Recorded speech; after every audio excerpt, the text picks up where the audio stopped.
Nuevo bloque de La Resistencia. Estamos acá transmitiendo por Twitch, cada uno de sus casas, porque estamos haciendo noticias, fuera de tiempo, fuera de nuestro espacio radial. Pero bueno, queremos aprovechar estos espacios para poder compartirles a ustedes un par de noticias, en particular sobre Italia, un tema que está bastante picante, que bueno, que ahí Nico les va a comentar un poco qué es lo que está pasando por allá. Así es, muy buenas noches a todos. Primero, muchísimas gracias por todo el apoyo que nos dan siempre. Y justamente tenemos la noticia de último momento, hace un día literalmente, en la cual surgió la noticia que ya habíamos anticipado en la Resistencia nosotros el mismo lunes, en la cual Conte renunció como primer ministro italiano, como premier justamente, y surgió un intento de un tercer gobierno para que no haya elecciones. Y esto hay que entenderlo desde un punto político totalmente y entender todo el contexto en el que estamos. Ya es el tercer gobierno que se está intentando formar luego de un montón de quiebres que ha habido, separaciones y demás cuestiones, centro-izquierda, centro-derecha, un conflicto muy interno, muy grande en toda la política italiana debido a falta de representatividad, la cuestión de la inmigración por parte de África y demás cuestiones, el mal manejo que ha habido con la cuarentena y demás. Entonces ha habido una crisis política muy grande en la cual Conte ya no tiene más apoyo político, pero está intentando justamente un tercer gobierno para evitar las elecciones. Y acá Horacio nos puede comentar un poco mejor la cuestión de cómo es el sistema electoral italiano para entender por qué estamos en la situación en la que estamos hoy en día. Perfecto, Nicolás, qué bien que has presentado la noticia y vamos a explicar un poco este contexto de la forma más simple posible porque es un sistema complejo, así que le pedimos a la audiencia un poco de atención. Y de paso quiero agradecer e incluso mostrar mi alegría de que nos esté acompañando hoy Facundo Cacho, que es parte de Resistencia, pero como no vive en Córdoba es difícil tenerlo en la radio. Vamos a explicar un poquito cómo funciona el sistema de Italia, por qué esta complejidad. Empecemos por parte. En Italia hay un presidente de la República que ejerce la función de jefe de Estado, entiéndase que funciona como garante de la Constitución.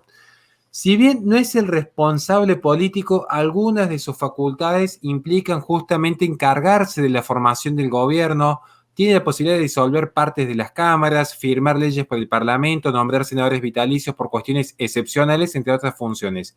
Pero ¿qué es lo curioso de este sistema?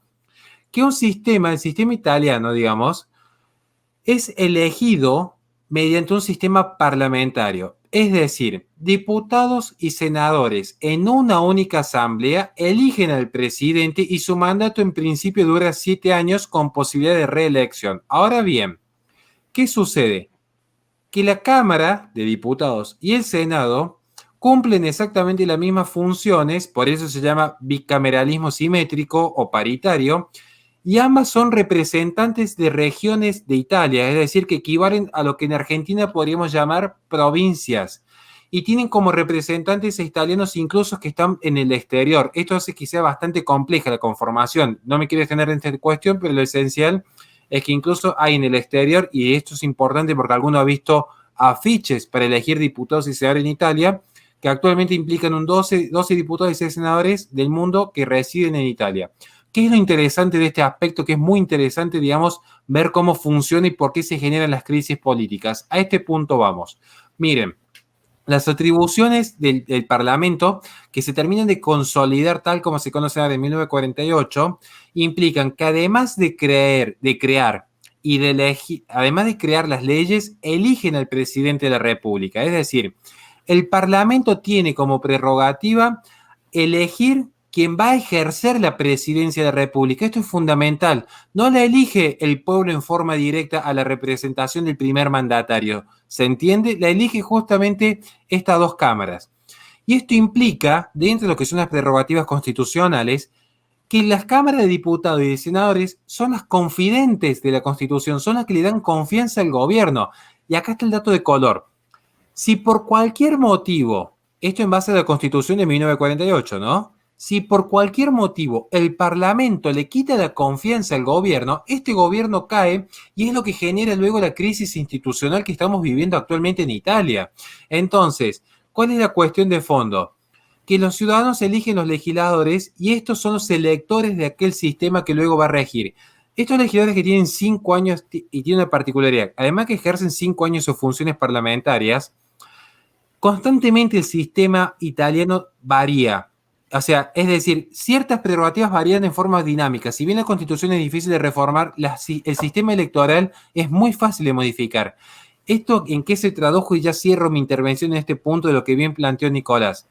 Estamos hablando de que son aproximadamente, si mal no me acuerdo, cerca de, entre total de 300, aproximadamente 300 senadores y 600 diputados. Para que se hagan una idea, lo que son la cantidad de funcionarios que hay en el Parlamento, ¿no? O sea, tengan en cuenta ese número que ronda los 900 legisladores y atentos a este dato. Se debe tener en cuenta que en Italia, que esta ley electoral que cambia con frecuencia, el porcentaje mínimo del apoyo parlamentario que necesita un gobierno para sostenerse actualmente en términos legales, ¿saben de cuánto es? El 40%. ¿Qué significa esto? Que si luego de los votos ninguna fuerza hegemónica llega al 40% de los votos necesarios, llega a este 40%, dos o más fuerzas deben unirse para alcanzar ese 40% y generar lo que se conoce en términos legales un gobierno de coalición. Ya cierro, espero haber sido lo más claro que he podido, pero lo que me interesa rescatar. Son más de 600 diputados, 300 senadores, necesitan un acuerdo para generar un gobierno, este espacio legislativo, un 40%. Claramente que en esta unión de fuerzas, porque es casi imposible que un único partido llegue a semejante porcentaje, van a generarse crisis internas. Por eso se va a ver, como lo va a plantear ahora Nico, que hay momentos en los cuales incluso gobiernos de centro-derecha terminan coqueteando con algunas fuerzas de corte progresista, porque si no, no logran generar estos gobiernos de colisión.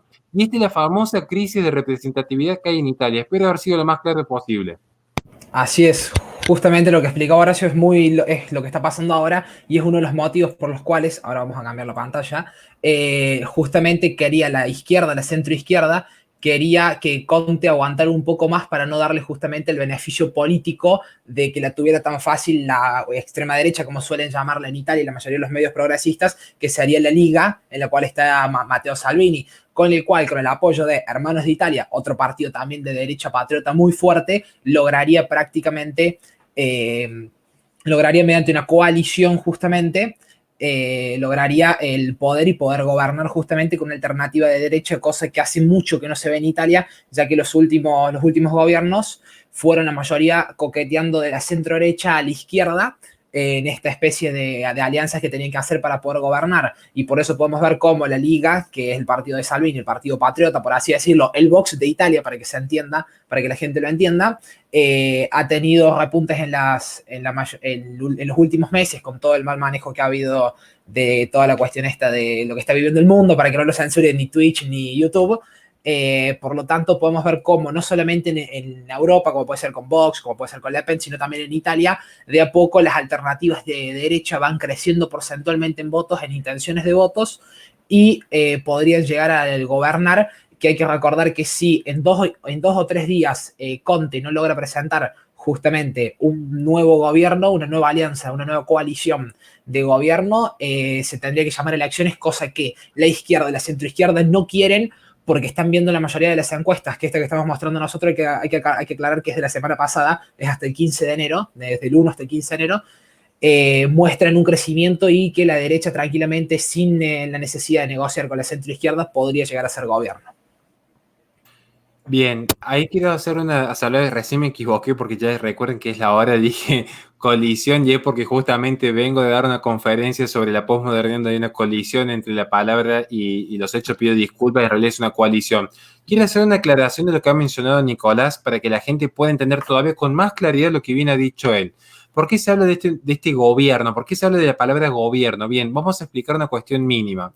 Miren, ¿cómo se conforma el gobierno italiano? El gobierno nace de la siguiente manera. Inmediatamente después de las elecciones, el presidente de la República, recuerden que ha sido elegido justamente por esta Cámara de Parlamentarios, este presidente se reúne con los exponentes de todos los partidos, en una suerte de gran consulta o consultaciones, diríamos, donde que justamente los líderes le manifiestan al jefe del Estado cuáles son las intenciones de las eventuales coaliciones. Bien, entonces vamos por parte.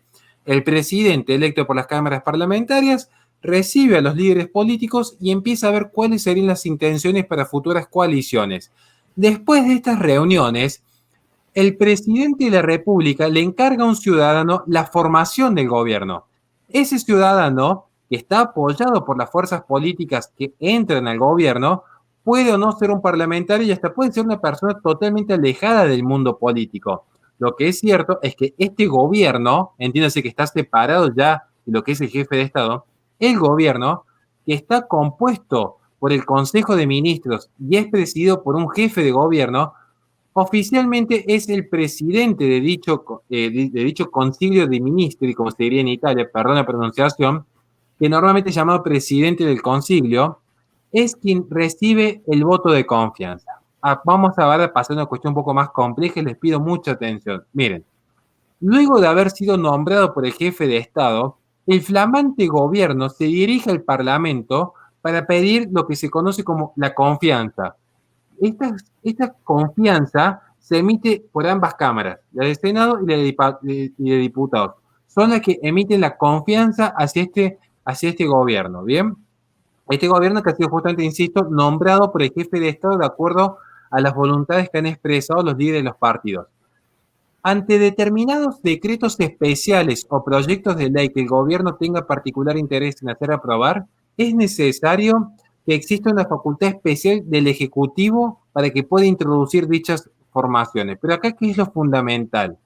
Que así como el Ejecutivo puede intervenir para favorecer al gobierno, también puede intervenir para que mediante las cámaras, ante las cámaras del Senado, ante las cámaras del diputados, entiéndase, a través del Parlamento, se le quite la confianza al gobierno. Y una vez que se le quita la confianza a este jefe de gobierno, automáticamente queda un estado no sería acefalía porque sigue estando presente el jefe de Estado, pero queda acéfala la gobernanza. No sé si me he logrado dar a entender. Son funciones totalmente distintas. La que tiene el jefe de Estado nombrado por el Parlamento, la que tiene el jefe de gobierno nombrado por el jefe de Estado.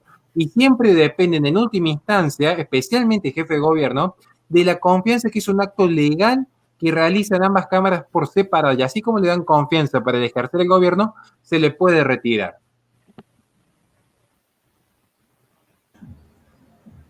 Bien, excelente. Bueno, realmente muy interesante. La verdad que la situación es más que compleja, pero sí que nos da cierta esperanza poder ver, por ejemplo, gráficos como el que nos facilitó en este caso Nico, en el cual se ve el movimiento de los diferentes partidos y es bastante esperanzador, por ejemplo, ver cómo están cayendo un montón de espacios de izquierda a niveles ínfimos de votos y cómo, a pesar, por ejemplo, de que la Liga de Ultraderecha antes había tenido mucho más votos, que deduzco que habrás perdido votos más que todo por el otro partido, el de Hermanos de Italia, pero que, sin embargo, entre ambos partidos están en un ritmo ascendente de crecimiento, mientras que incluso el partido de mayor porcentaje de votos de la izquierda, que es el Partido Democrático,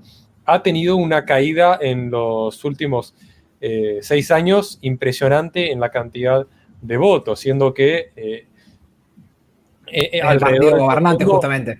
Alrededor de todo el mundo se puede ver cómo el financiamiento a la izquierda y cómo la batalla cultural le están dando de una manera muchísimo más fuerte, y sin embargo se presentan estos casos en los cuales podemos ver que, remando contra corriente y contra todo pronóstico, partidos con ideas conservadoras, partidos con ideas de derecha, incluso con ideas de liberalización del mercado, empiezan a tener cada vez más poder y mayor rol en la situación electoral de los países. Eso hay que saber después, ¿no? Como ya sabemos, sostenerlo en el tiempo, porque por más que vos tengas el apoyo electoral, no es solamente eso suficiente para poder tener el gobierno en un país. Y lo podemos ver como hay problemas para sostener, estos proyectos.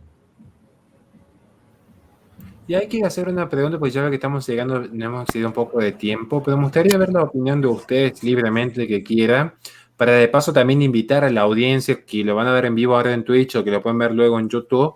¿Qué opinan de Matteo Salvini? ¿Qué visión tienen al respecto de él y su armado? Pero esto es una cuestión de libertad, quien quiera opinar, porque nos gustaría también ver los comentarios luego en YouTube y en Twitch. Sí, justamente, si me permiten primero, Matteo Salvini, desde mi punto de vista y como yo lo veo, entendiendo toda la situación italiana, que de las mayores crisis que está teniendo ahora es la cuestión de los inmigrantes, que el mismo Estado italiano está yendo a literalmente regalarle la soberanía, abriendo la frontera por todos lados, y todos los problemas que esto está generando, tanto de seguridad, económicos, como también de convivencia dentro. ¿Está bien? Porque se me. Ahí está. De convivencia dentro del propio país. Es de los únicos que ha tenido el coraje de hablar de estas cuestiones, de decirle a la gente qué es lo que piensa de verdad y sin tener problema de nombrar a Dios y de haber criticado hasta en algunos casos a este papa, lo cual es algo raro encontrar un candidato a primer ministro, un líder político que estando en el país donde vive también el papa, porque el papa vive en Ciudad del Vaticano, corregime eso que si me equivoco en esa cuestión, justamente cuestionar tan fuertemente como ha hecho Matteo Salvini justamente al Papa Francisco, y geopolíticamente podemos ver que está en alianza totalmente con Vox, a pesar de tener sus diferencias en algunas cuestiones del separatismo. Son aliados totalmente muy fuertes dentro de Europa, que claramente si alguno de los dos llegara al gobierno intentaría que el otro, ayudaría al otro a que este también logre serlo, y por eso mismo está ahí una especie de alianza dentro de la Cámara Europea, que sería dentro de la Unión Europea, entre los congresistas, diputados, como quieran llamarlos, entre la liga de Matteo Salvini y Vox de Abascal. Y me parece interesante también, digo yo, hablando en términos geopolíticos, que a mí lo que me llama la atención para bien es que Salvini no ha dudado, al menos del 2015 en adelante, en mostrarse cercano a lo que es Holanda, particularmente un partido de derecha muy interesante de Holanda, que es Partido por la Libertad, y al Frente Nacional de Francia, lo cual demostraré que hay una parentesco. ¿Por qué digo? Porque es interesante ver cómo dentro de Europa, gente que transitó en su momento por las comisiones europeas internacionales, porque todos sabemos el pasado que tuvo Salvini, viendo lo que ha sido por dentro de dichas uniones, ahora son los famosos euroescépticos. Y yo creo que esto, que es bueno que surja un euroescepticismo como el de Salvini, porque se están dando cuenta que en esencia la única resistencia real que va a haber al globalismo en términos de Dungin es a partir de un patriotismo fortalecido, es decir, esta idea de la importación por la fuerza de ciertas ideas globalistas han conducido a la profundización de la hegemonía progresista. Así que bueno, ahora yo creo que Salvini termina siendo un gran candidato de derecha al que a mi humilde criterio hay que tener en consideración a futuro. No sé si alguien quiere decir algo antes de cortar el bloque. Medio rapidito nomás, yo mucho del tema no conozco, pero vengo escuchando que en Italia hay problemas así institucionales de hace muchos años, así que si Salvini es lo más parecido a bots en Italia, me parece buenísimo, está bueno que haya una alternativa así en Italia, justamente como decía Nico, de todos los problemas que están teniendo de inmigración y demás, y todo con lo que con eso conlleva. Así que es más, no sabía muchas de esas cosas que había dicho, comentado Nico, de que había dicho y demás, o sea, a dar su opinión sobre la inmigración, que es necesaria, o sea, no se puede vivir de un buenismo y tratar de contentar a todo el mundo, o sea, si quieres ser honesto vas a tener que ofender a alguien, así que me parece muy correcto y además creo que demuestra un poco que Italia, porque hay manifestaciones ahora en varios países de Europa, en Holanda y demás, etcétera, creo que en Francia siguen, me parece, y en Alemania también Sí, se sí. había, o sea, me parece que creo que esto es un poco una respuesta para ver, para pensar, no para pensar, sino más que nada para los que pensamos que capaz Europa está perdida, etcétera, no, que hay una resistencia de derecha, por así decirlo, patriota, y que realmente quiere conservar lo que para ellos son su identidad de su país correspondiente. Los italianos quieren seguir siendo italianos, los holandeses seguramente en algún punto por diferentes cosas, y además es un lugar bastante progresista con otros temas de matar, de querer acabar con la vida de personas, ya sea mayores o demás. Holanda es un lugar que lo tiene muy presente, eso, o sea, de ahí más o menos es donde se inventó. Entonces me parece que esta resistencia de este tipo de partidos me parece que está bueno. O sea, es una esperanza, realmente no es para bajar los brazos. Además de bots y demás y los demás partidos, eh, el partido de Francia también con Le Pen y demás. Así que me parece que está muy bueno. Creo que eso es un golpe de esperanza, un poco de aire de esperanza. Sí, también hay un hartazgo por parte de la población de todo este tipo de cosas que ya están llegando a un nivel a un umbral de corrupción humana y de maldad que no da para más. Cerramos acá con este bloque y recuerden que van a tener en la descripción de nuestras redes sociales para que se contacten en caso de que quieran colaborar con nuestro espacio. Nico,